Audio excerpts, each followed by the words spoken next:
দেখুন এই ওয়েটার যখনই এই টেবিলে কেক রাখে তখনই এই লোকটি আসল কেকটি নিয়ে নকল কেক রেখে সেখান থেকে পালিয়ে যায়। আর এদিকে ওয়েটার সেই নকল কেক নিয়ে কাস্টমারদেরকে দিতে যায়। আর এই সুযোগে এই লোকটি পিকচার বক্সে কেকটি ঢুকিয়ে রেখে বলে, এই তো আমার কাছে হয়ে গেছে, আসল কেক তো আমার কাছে, ওই তো ওইটার নকল কেক নিয়ে গেল, এখনই আমার ওইখানে যেতে হবে। এটা বলে সে তাড়াতাড়ি করে ওদিকে যেতে থাকে। এদিকে ওয়েটার কেক এনে বলে, এই যে স্যার আপনার কেক, যাও দুইটা স্পিড ক্যান নিয়ে আসো। আচ্ছা ঠিক আছে, এটা বলে ওয়েটার চলে গেলে তখনই সেই লোকটি এসে তার পাশে চেয়ারে বসে পড়ে। আরে বাবা, তুমি এখানে পাগল হয়ে গেছো নাকি? তুমি এখানে আসছো কেন? আমি তোমাকে বললাম না বাইরে বসে থাকতে, তুমি ভিতরে চলে আসলে কেন? আরে যাও না বাইরে। বাবা ফিরোজ, আমি তোমার জন্মদিনের অনুষ্ঠানে থাকতে চাই। আরে তুমি কি যে বলো, আমার বন্ধুরা আসতেছে, প্রত্যেকেই বড়লোক ফ্যামিলির ছেলে, ওরা যদি এসে দেখে তুমি আমার বাবা তাহলে আমার কোনো মান সম্মান থাকবে? বাবা এখনো সময় আছে, যাও তাড়াতাড়ি বাইরে গিয়ে বসো। আচ্ছা বাবা, তাহলে একটা কাজ করি, আমি সামনে থাকা চেয়ারে বসি, তোমার বন্ধুরা যদি এসে জিজ্ঞেস করে এটা কে, বলবে আমার বাড়ির কাজের লোক। হ্যাঁ এটা বলা যায়, যাও এবার সামনে গিয়ে বসো। তারপরে সে সামনে চেয়ারে গিয়ে বসে বললে তার কিছুক্ষণ পরেই তার বন্ধুরা চলে আসে। কিরে বন্ধু, বাকিরা সব কই? ওরা কেউ আসবে না। বাই দ্য ওয়ে, এই বুড়ো লোকটাকে তোর সাথে বসে আছে?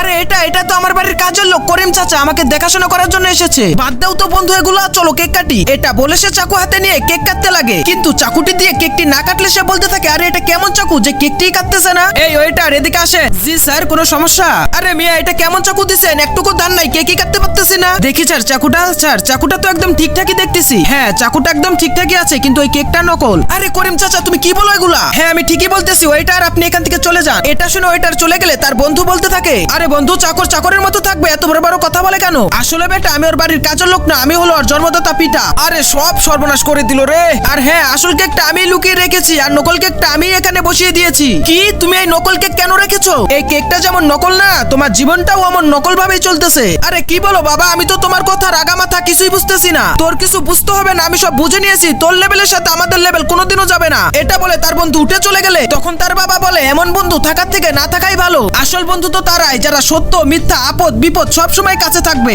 হ্যাঁ বাবা, আমি বুঝতে পারিনি, আমি ওদের সাথে সঙ্গ দিয়ে তোমার সাথে অনেক খারাপ ব্যবহার করে ফেলেছি। বাবা তুমি আমাকে মাফ করে দিও। ঠিক আছে বেটা, এই নাও কেক, এবার কেক কেটে ফেলো। আচ্ছা বাবা, আজকে থেকে তুমি আমার বন্ধু, তুমি আমার পাশে এসে বসো। তারপরে তার বাবা সেখান থেকে উঠে তার পাশে গিয়ে বসে আর বাপ ছেলে কেক কেটে মনের আনন্দ দেখায়। আপনিও যদি আপনার বাবাকে ভালোবেসে থাকেন তাহলে অবশ্যই এই ভিডিওতে লাইক করে চ্যানেলটি সাবস্ক্রাইব করে দিয়ে কমেন্ট বক্সে আই লাভ ইউ বাবা লিখে যাবেন।